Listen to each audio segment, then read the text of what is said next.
믿을 수 없는 현실이지만 하나님의 밤하늘을 보여주실 때 아멘. 여기서 믿음, 믿었다라는 단어가 성경 전체에서 처음으로 등장하는 장면이에요. 갈라디아서에서도 바울이 그래서 이 구절을 들어서 아브라함이 믿은 거랑 우리 믿음의 자손을 연결시키는 그런 구절이 나와요. 갈라디아서 3장 6절 7절입니다. 함께 읽겠습니다. 시작. 아브라함이 하나님을 믿음에 그것을 그에게 의로 정하셨다 함과 같으니라. 그런즉 믿음으로 말미암은 자들은 아브라함의 자손인 줄 알지어다. 아멘. 하나님께 아브라함이 보인 유일한 반응이 아멘. 그의 말씀에 그냥 아멘, 믿음뿐이었어요. 아멘 한 것뿐이었어요. 근데 하나님이 믿음의 자손도 이와 같으리라. 믿음의 자손은 그렇게 사는 거라는 거죠. 현실은 약속뿐, 실체가 없어도 하나님이 다시 그 약속을 확증해 주실 때 아멘 하고 또 믿는 거죠. 그게 믿음의 자손이라는 거죠. 그래서 하나님은 아브라함이 자기와 그의 아내 사라가 불임이잖아요. 낳고 낳다가 처음으로 낳지 못하는 그런 족보에서 끊어질, 나에게서는 나올 것이 하나도 없습니다. 그러나 하나님이 자식을 주신다고 하시니 내가 아멘 합니다. 현실을 초월해서 하나님의 약속을 신뢰하고 믿었기 때문에 하나님이 의라, 나와 바른 관계에 있다라고 선언해 주신 거예요. 우리의 정체성이 뭔가요? 믿음으로 의롭게 된 자들이에요. 우리도 하나님께 아멘, 하나님을 신뢰하고 하나님의 말씀을 신뢰해서 믿으면 그것을 의로 여기시는 믿음의 자손들입니다. 우리가 믿음을 유지할 수 있는 방법은 아브라함, 믿음의 조상을 보면 돼요. 하나님이 주체적으로 이끄시고 또 너무나 약해져 있을 때는 부드럽게 제발, 자, 이렇게 권면하시는 하나님을 만나고 다시 약속의 말씀을 상기시켜 주시는 말씀에 아멘 하는 것이고, 수시로 믿음이 없어질 때도 또 그런 하나님을 만나서 믿음의 길을 가는 것이고, 그게 믿음의 자손이 사는 법인 거죠. 이렇게 하나님이 주권적으로 믿음의 사람을 이끄신다는 것이 분명하게 나오는 장면이 또 있어요. 아브라함의 일생에 있어서 가장 중요한 사건이 뭐죠? 우리 엄마들은 다 알 거예요. 독자 이삭을 바치라고 할 때, 그때 그 명령을 듣고 아브라함이 한 행동을 함께 보겠습니다. 창세기 22장 1절에서 2절입니다. 함께 읽겠습니다. 시작. 그 일 후에 하나님이 아브라함을 시험하시려고 그를 부르시되 아브라함아 하시니 그가 이르되 내가 여기 있나이다. 여호와께서 이르시되 내 아들 내 사랑하는 독자 이삭을 데리고 모리아 땅으로 가서 내가 내게 일러준 한 산 거기서 그를 번제로 드리라. 여기서 하나님은 이삭을 말하는데 얼마나 여러 번 말씀하시는지 내 아들 내 사랑하는 독자 이삭 3번이나 3중으로 말씀하세요. 이삭을. 왜냐하면 아브라함에게 이삭이 어떤 아들인가를 아신다라는 거죠. 그냥 이삭을 이렇게 말 못하시고 내 사랑하는 내 유일한 아들 이삭. 그러니까 한 인간이 할 수 있는 최대의 순종이라는 걸 아신다라는 거예요. 또 하나님은 여기서 그 이삭, 그렇게 3중으로 반복해서 말씀하신 이삭을 데리고 가서 이렇게 말씀하실 때 데리고 가라, 이거 명령이잖아요. 그 명령 앞에 나라는 히브리 단어를 또 붙이세요. 아까 히브리 단어 나를 명령형과 같이 붙이면 무슨 뜻이라고 했죠? 제발, 우등생들이십니다. 제발, 부디. 그러니까 그렇게 바치기 어려운 일인 거를 아신다라는 거예요. 제발 데리고 가서 이렇게 부드럽게 권면하셨다라는 거죠. 독생자를 바친다는 것이 얼마나 힘든지를 아시기 때문에 부드럽게. 왜냐하면 이삭은 장차 인류의 대속물로 이 땅에 임하실 예수 그리스도의 그림자이죠. 그러니까 하나님도 내 사랑하는 아들, 내 기뻐하는 자라고 예수님을 말씀하시면서 그렇게 사랑하는 아들, 내 기뻐하는 자를 우리를 위해서 이 땅으로 내려보내보셨잖아요.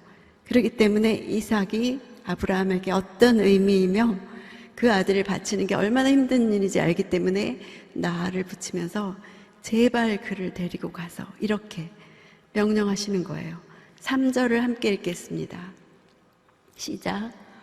아브라함의 아침에 일찍 일어나 나귀의 안장을 지우고 두 종과 그의 아들 이삭을 데리고 번제에 쓸 나무를 쪼개어 가지고 떠나 하나님이 자기에게 일러주신 그곳으로 가더니, 여기 보면 아브라함이 아침에 일찍 일어나 이렇게 한 걸 두고 여러분 이런 설교 많이 들어보지 않으셨어요? 여자한테 말하면 말릴까봐, 이 일을 순종하지 못하게 할까봐 아브라함이 일찍 일어나서 사라한테도 말도 안 하고 데리고 갔다. 아니 무슨 아버지만 믿음이 있습니까? 어머니는 말리는 사람들이고. 그렇게 목사님들이 설교 많이 하셨고 그 설교에 우리 여자인 우리들도 자존심도 없이 아멘 그랬어요. 진짜인 줄 알고. 저도 그런 걸 너무 많이 들어서 진짜인 줄 알고. 근데 아닌 걸 알게 됐어요. 여기서 일찍 일어나는 사역 능동형이에요. 아브라함이 자기가 일찍 일어난 게 아니에요. 하나님이 일찍 일어나게 하신 거예요. 주어가 하나님이세요. 또 그 다음에 있는 나귀의 안장을 지우고도 사역 능동형이에요. 자기가 나귀의 안장을 주체가 돼서 지운 게 아니에요. 얼마나 어려운 걸음이면 하나님이 주체가 돼서 나귀의 안장을 지우게 하시고예요. 그 다음에 나무를 가지고 떠나도 사역 능동형이에요. 자기가 나무를 가지고 떠난 게 아니라 하나님이 나무를 가지고 떠나게 하시고, 아들을 바쳐라 하는 그 하나님의 말씀 앞에 아브라함이 스스로 힘을 내어서 한 게 아니에요. 그렇게 할 수 없는 아브라함을 일찍 일어나게 하시고 나귀의 안장을 지우게 하시고 나무를 가지고 떠나게 하신 분이 하나님이세요. 할 수 없는 거죠, 사람은. 그렇게 주도적으로 이끌고 그것을 순종하게 하신 분이 하나님이세요. 그렇게 하나님은 아브라함이 3일 길을 갈 때 가게 하시는 주체가 되셔서 갈 수 있게 하셨어요. 그리고 마침내 그곳에서 친히 제물을 준비하신 하나님을 만나게 하셨어요. 이렇게 우리가 믿음의 길을 갈 때 주체가 돼서 가는 거에 우리가 아니에요. 하나님이. 우리는 그냥 보여주시는 약속의 말씀에 아멘, 그렇게 되리라고 믿습니다. 말씀하신 분이 하나님이시니까 이루어질 것을 믿습니다 하고 아멘만 하면 하나님은 그것을 의로 여기시고 우리를 믿음의 길을 갈 수 있도록 사역 능동형으로 또 나를 붙여서 제발 권면형으로 이렇게 이끌고 가시는 거죠. 근데 약속의 말씀에 아무리 아멘 하고 우리가 믿음의 길을 가도 그 약속하신 때라 약속이 이루어질 때까지는 기다리는 시간이 필요하죠. 아브라함과 사라에게도 그 시간이 필요했기 때문에 믿음이 요구되었던 거죠. 그래서 이 소망하며 참고 기다리는 시간, 이거를 로마서 8장 22절에는 탄식하는 시간이라 그랬어요. 이때 원어로 탄식은 해산의 고통이에요. 우리가 아기를 낳을 때 탄식하죠. 너무 아파서 고통스러워하죠. 근데 해산의 고통이 뭔가요? 절망의 고통이 아니라 희망의 고통이죠. 누가 임산부가 막 탄식하면서 아기를 낳을 때 힘들어하는 걸 보고 절망적이야 이렇게 생각하나요? 희망적이에요. 왜냐하면 탄식하고 있지만 생명이 나올 걸 기대하기 때문에. 그러니까 약속을 받고 인내하지만 인내할 때 탄식이 나오는 게 우리예요. 그렇지만 그 탄식은 생명을 낳을 것이기 때문에 해산의 고통이에요. 그러니까 우리가 믿음의 길을 가면서 내게서 그 기다리는 시간이 너무 고통스러울 때 나도 모르게 우리 육체가 탄식할 때 하나님, 내가 오늘도 이루어지지 않는 현실 앞에 탄식합니다. 그러나 이것이 해산의 고통인 것을 믿습니다. 생명이 나올 것을 믿습니다. 이렇게 하면서 가는 거죠. 그래서 믿음의 후손이 어떻게 사는 것인가? 하나님이 주체가 되어서 이끌어 가시는 길에 우리는 아멘 하면서 탄식하지만 그것이 해산의 고통이라 여기며 가는 거죠. 저에게도 아직 자기가 하는 분야에서 자리 잡지 못한 아들이 있어요. 그리고 또 하나님이 보여주실 땅으로 나아갈 딸도 있어요. 그 아이들을 위해서 저도 20년, 30년 후에도 남아서 응답될 기도를 드리기 원해요. 믿음의 후손은 그 기도로 살아가기 때문이에요. 그 아브라함은 실은 아들을 낳을 수 있었죠. 누가 못 낳은 거였죠? 사라가 못 낳은 거죠. 아브라함은 낳을 수 있었는데 사라가 못 낳은 거예요. 그래서 하나님이 아브라함에게 아들이 있으리라 이렇게 하지 않으셨어요. 아브라함은 낳을 수 있으니까. 근데 낳지 못하는 게 사라기 때문에 하나님이 사라에게, 명년 이맘때 사라에게 아들이 있으리라 그렇게 하셨어요. 근데 약속만 있을 뿐 시간이 계속 흘러가고 있을 때 사라는 그 시간을 잘 견뎠을까요? 그렇지 못했어요. 우리가 알다시피 그 이루어지지 않는 약속, 또 남편은 낳을 수 있는데 자기가 낳지 못하는 거에 대해서 사라는 육신의 자녀를 계획했죠. 그것이 갈라디아서 4장에 나오죠. 4장 22절, 33절, 22절부터 23절을 한번 보겠습니다. 시작. 기록된 바 아브라함에게 두 아들이 있으니 하나는 여종에게서 하나는 자유 있는 여자에게서 낳다 하였으며 여종에게서는 육체를 따라 낳고 자유 있는 여자에게서는 약속으로 말미암았느니라. 여종에게서는 육체를 따라 낳고 이렇게 돼 있죠. 그러니까 견디지 못했어요. 그 시간이 너무 긴 것을 견디지 못하고 육신의 자녀를 계획해서 이스마엘을 낳게 했고 그 아들 때문에 얼마나 많은 고통을 받았나요? 그러니까 사라의 육신은 죽어 있었음에도 불구하고 하나님은 낳을 수 없는 중에 약속을 주시고 기다리게 하셨죠. 그 시간을 어떻게 그럼 견뎌야 했을까요? 지금 금방 읽은 갈라디아서 4장 뒷부분을 계속 보겠습니다. 계속 사라에 대해서 말씀하시면서 4장 27절, 28절 함께 읽겠습니다. 시작. 기록된 바 잉태하지 못한 자여 즐거워하라. 산고를 모르는 자여 소리질러 외치라. 이는 홀로 사는 자의 자녀가 남편 있는 자의 자녀보다 많음이라 하였으니 너희는 이삭과 같이 약속의 자녀라. 여기 보면 약속만 있을 뿐 수치를 당했잖아요. 계속 그 수치를 당하고 약속은 이루어지지 않는 현실 속에서 사라에게 어떻게 하라고 말씀하시죠? 잉태하지 못한 자여 즐거워하래요. 산고를 모르는 자여 소리질러 외치래요. 그 이유는 남편 없는 여자, 사라에게 남편이 있는데 왜 남편이 없다 그러죠? 아기가 없으니까 마치 남편이 없는 여자 같은 거죠. 그 하갈이 남편 있는 여자 같은 거죠. 그렇지만 그 남편 없는 여자 같았던 자기가 열국의 어미가 될 거라는 약속을 받은 거예요. 사라라는 이름 자체가 열국의 어미. 그래서 남편 있는 자의 자녀, 하갈을 말하겠죠. 남편 있는 자의 자녀보다 많은 자녀를 가진다는 약속을 받았기 때문에 지금 잉태하지 못해도 즐거워하라. 산고를 몰라도 소리질러 외치라. 이렇게 말씀하신 거예요. 지금 이 갈라디아서 4장 27절, 28절은 실은 구약의 이사야서 54장 말씀을 인용한 거죠. 이사야서 54장 1절에서 3절을 우리가 너무 잘 알죠. 이 말씀을 한번 같이 읽겠습니다. 시작. 잉태하지 못하며 출산하지 못한 너는 노래할지어다. 산고를 겪지 못한 너는 외쳐 노래할지어다.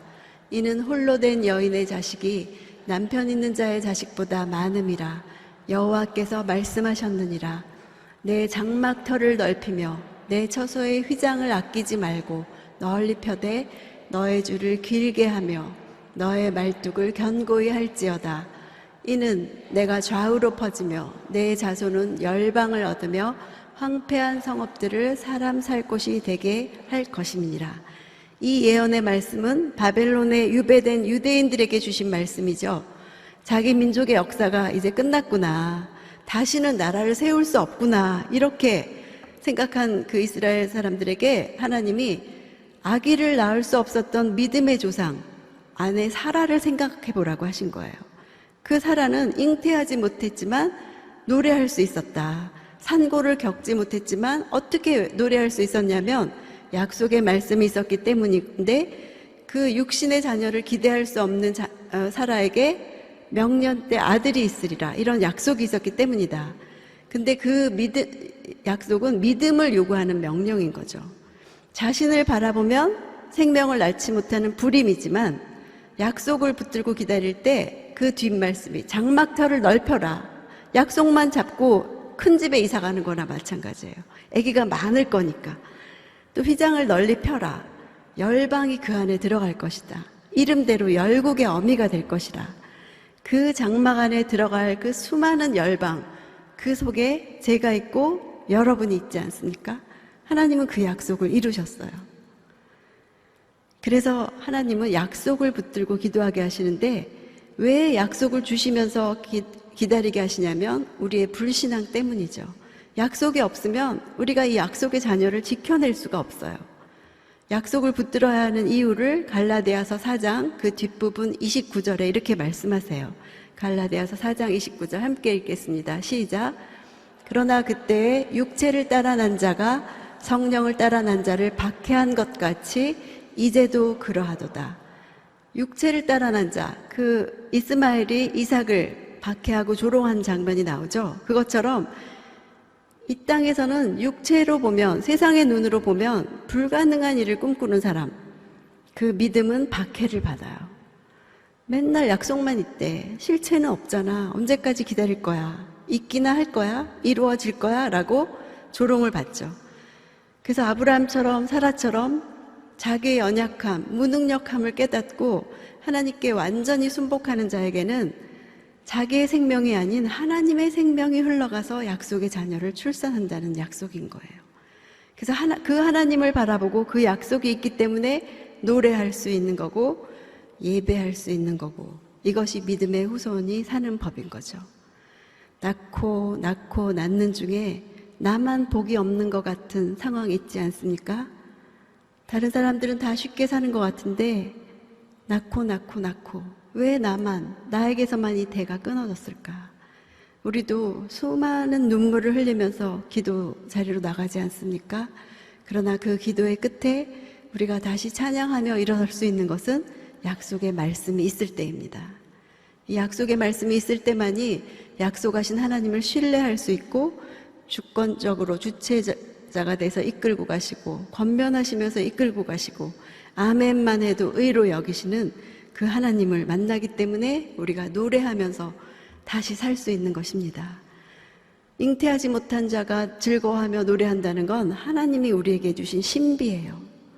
믿음이 없는 자는 이해하지 못하는 신비이죠. 지금 이 말씀을 이렇게 낳고 하다가 낳지 못하는 상태에 있는, 어려움을 당하고 있는 사람을 한번 떠올려 보세요. 여러분, 그 사람에게 가서 노래하라고 말할 수 있어요? 저도 이 설교를 준비하면서 제가 떠오를 수 있는 정말 지금 처참한 절망의 자리에 있는 사람들을 떠올리면서 그 사람에게 노래하라고 할 수 있겠는가? 하나님은 노래하라고 하시는데, 잉태치 못한 자여 즐거워하라라고 하시는데, 그가 노래할 수 없는 이유는 받은 약속의 말씀이 없기 때문이구나. 약속하신 분을 신뢰하지 못하기 때문이구나. 그래서 노래하라라고 할 때 그 말을 성령으로 난 자가 박해를 받듯이 박해 당하는 거구나. 이 말씀이 박해 당하는 거구나. 그래서 먼저 여러분이 그 사람을 위해서 약속의 말씀을 구하세요. 자녀임은 자녀를 위해서, 남편임은 남편을 위해서, 또 이 어려움을 당하고 있는 누군가를 위해서 여러분이 먼저 그 약속의 말씀을 받고 그것을 선포하면서 기도하세요. 그 약속하신 분을 신뢰하면서 기도하세요. 이렇게 우리 믿음의 조상은 자기 힘으로는 족보를 이어갈 수 없는 자가 내 힘으로는 나는 끝이구나를 깨닫고 은혜로만 가능한 것을 경험한 믿음의 조상이에요. 그래서 부르신 분을 갈 바를 알지 못하지만 따라가며 가는 곳마다 단을 쌓으며 순종하기 어려울 때마다 주권적으로 이끄시는 하나님을 만난 거죠. 어려울수록 예배에 나오세요. 가는 곳마다 단을 쌓으면 그때마다 하나님이 만나주시는 거죠. 아브라함에게 일어난 구원이 이런 것이고, 하나님은 그 아브라함에게 일어난 구원이 이제 우리의 구원이라고 말씀하십니다. 믿음의 후손은 그렇게 사는 거라고 말씀하십니다. 아브라함 이전의 인류는 육체의 소욕을 따르는, 자기 이름을 내고 싶은 인생이었어요. 근데 아브라함은 자기 육체의 본성을 극복하고 자기는 도저히 소망을 가질 수 없는 상황에서도 소망을 품었기 때문에 믿음의 조상이 됐어요. 이 믿음의 후손, 우리가 어떻게 살아야 되는가? 믿음의 조상이 산 대로 살면 됩니다.